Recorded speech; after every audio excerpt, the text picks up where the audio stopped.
صرف 3 دن اور آپ کی زندگی بدل سکتی ہے، صرف 3 دن، اور آپ کے گھر میں دولت ہی دولت آ سکتی ہے، صرف 3 دن، اور بیماریوں سے شفا مل سکتی ہے، صرف 3 دن، اور کاروبار میں ایسی برکت ہو سکتی ہے کہ آپ خود حیران رہ جائیں۔ یہ کوئی عام عمل نہیں، یہ ہے سورۃ الکوثر کا 3 دن کا وظیفہ۔ محترم ناظرین، یہ عمل بہت خاص ہے جس کے بڑے فائدے ہیں۔ پہلا، گھر میں دولت اور برکت آتی ہے۔ دوسرا، بیماریوں سے شفا ملتی ہے۔ تیسرا، کاروبار میں زبردست ترقی ہوتی ہے۔ خاص بات یہ ہے کہ اگر گھر کا ایک بھی شخص یہ عمل کر لے تو پورے گھر کی قسمت بدل سکتی ہے۔ صرف 3 دن کا عمل اور اتنے بڑے فائدے، اس لیے اسے ضرور کریں۔ اس میں ایک خاص دعا بھی ہے جسے پڑھنے سے دعائیں قبول ہوتی ہیں اور اللہ بندے کو عطا فرما دیتا ہے۔ اب سب سے پہلے سورۃ الکوثر، بسم اللہ الرحمن الرحیم، انا آتیناک الکوثر فصل لربک وانحر ان شانئک ھو الابتر۔ بلا شبہ ہم نے تمہیں کوثر عطا کی تو اپنے رب کے لیے نماز پڑھو اور قربانی کرو، یقیناً تمہارا دشمن ہی بے نام او نشان ہوگا۔ حدیث مبارکہ میں آتا ہے رسول اللہ صلی اللہ علیہ وسلم پر ایک لمحے کے لیے کیفیت طاری ہوئی، پھر آپ مسکرائے اور فرمایا ابھی مجھ پر ایک سورت نازل ہوئی ہے۔ پھر آپ نے پوری سورت الکوثر کی تلاوت کی اور فرمایا، جانتے ہو کوثر کیا ہے؟ صحابہ نے عرض کیا اللہ اور اس کا رسول بہتر جانتے ہیں۔ تو آپ نے فرمایا یہ جنت کی ایک نہر ہے جو میرے رب نے مجھے عطا کی ہے، جس پر میری امت قیامت کے دن آئے گی۔ اس کے برتن آسمان کے ستاروں کے برابر ہوں گے، اس کی مٹی خالص مشک ہوگی اور اس کے کنکر بھی موتی ہوں گے۔ ناظرین، یہ ہے اس سورت کی فضیلت۔ اب عمل کی ترتیب سمجھ لیجئے، بہت غور سے سنیے۔ سب سے پہلے درود پاک، صرف 7 مرتبہ درود ابراہیمی جو ہم نماز میں پڑھتے ہیں، اللہم صلی علی محمد وعلی آل محمد کما صلیت علی ابراہیم وعلی آل ابراہیم انک حمید مجید، اللہم بارک علی محمد وعلی آل محمد کما بارکت علی ابراہیم وعلی آل ابراہیم انک حمید مجید۔ اس کے بعد یہ عمل شروع ہوتا ہے۔ ناظرین، جو شخص اپنی جیب، اپنے گھر کو دولت سے بھرنا چاہتا ہے، ہمیشہ کے لیے خوشحالی چاہتا ہے، تو آج ہی یہ عمل کر لیں۔ یہ 3 دن کا وظیفہ ہے، لیکن یہ 3 دن بہت خاص ہے۔ پہلا پیر کا دن، دوسرا جمعہ رات، تیسرا جمعہ کا دن۔ ان دنوں میں اگر یہ عمل کیا جائے تو اس کی برکتیں بہت جلدی سامنے آتی ہیں۔ لیکن یاد رکھیے، جس دن بھی شروع کرے، لگاتار 3 دن کرنا ہے۔ اگر پیر سے شروع کرے تو پیر، منگل، بدھ۔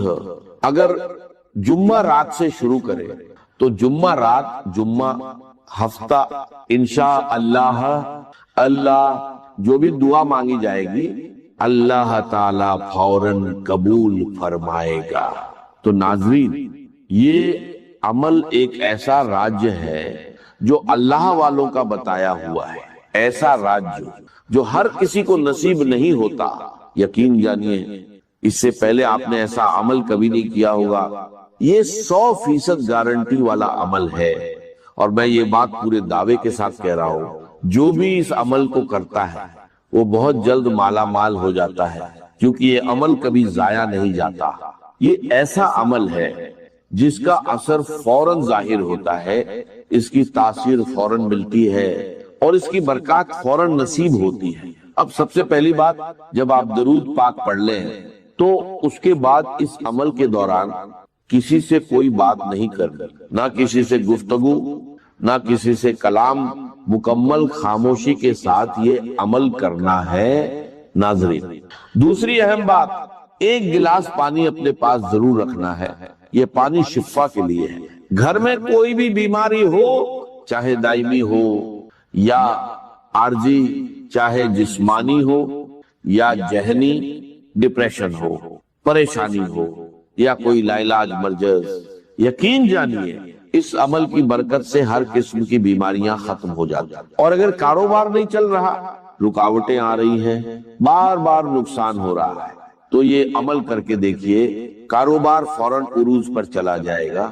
دوستو اب ذرا غور سے سمجھیے، آپ باوجو ہو، قبلہ کی جانب منہ کر کے بیٹھے ہو اور درود پاک پڑھ چکے ہو، اب اس عمل کی ایک ایک بات کو غور سے سنیے، ویڈیو کو ہرگز اسکپ مت کیجیے، کیونکہ اگر کوئی ایک بات بھی مس ہو گئی تو پھر عمل مکمل نہیں ہوگا۔